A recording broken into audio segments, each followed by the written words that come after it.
नमस्कार दोस्तों, आपका स्वागत है हमारे YouTube चैनल पर। आज की वीडियो में हम भगवद गीता के अध्याय 8 श्लोक 9 की अद्भुत शिक्षाओं पर चर्चा करेंगे। इस श्लोक में आत्मा और परमात्मा के संबंध को समझाया गया है। अगर आपको हमारा कंटेंट पसंद आए तो कृपया लाइक करें और सब्सक्राइब करें। चलिए इस ज्ञान की यात्रा में आगे बढ़ते हैं। अपरं तु तदक्षरं यद ब्रह्मा यं विद्धि सति। लेकिन जो अजर और अमर है उसे जानना चाहिए कि वह ब्रह्म है। भगवद गीता के इस श्लोक में भगवान श्री कृष्ण ने कहा है कि आत्मा अजर और अमर है। यह शरीर तो नाशवान है, लेकिन आत्मा कभी भी नष्ट नहीं होती। जब हम मृत्यु के बाद के जीवन के बारे में सोचते हैं तो हमें समझना चाहिए कि आत्मा का स्थान हमेशा स्थिर रहता है। यह श्लोक हमें बताता है कि हमें आत्मा की पहचान करनी चाहिए और इस नश्वर शरीर को छोड़कर शाश्वत आत्मा की ओर ध्यान केंद्रित करना चाहिए। एक बार की बात है, एक छोटे से गांव में एक युवती सीता रहती थी। सीता बहुत समझदार और मेहनती थी।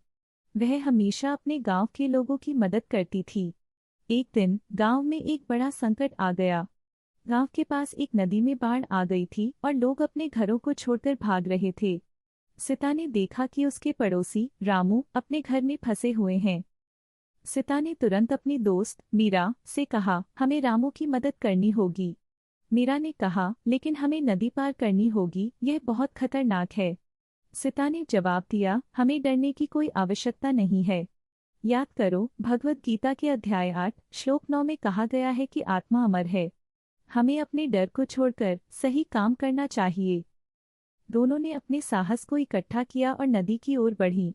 जब वे नदी के पास पहुंची तो पानी बहुत तेज बह रहा था। सीता ने कहा, हम एक दूसरे का हाथ पकड़कर चलेंगे। अगर हम एकजुट रहेंगे तो हम सफल होंगे। उन्होंने एक दूसरे का हाथ पकड़ा और धीरे धीरे पानी में कदम रखा। जैसे जैसे वे आगे बढ़ी, सीता ने कहा, याद करो, यह सिर्फ एक शरीर है, आत्मा अमर है। हम यह काम करेंगे। अंततः उन्होंने रामू को बचाने में सफलता पाई। रामू ने उन्हें धन्यवाद देते हुए कहा, आपने मुझे बचा लिया, आप असली हीरो हैं।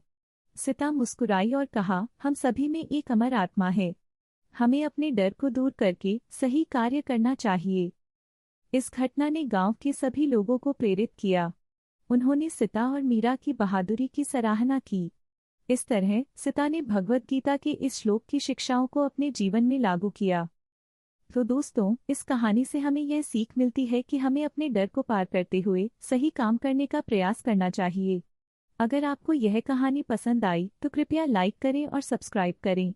ऐसे और रोचक वीडियो के लिए हमारे चैनल को देखते रहें।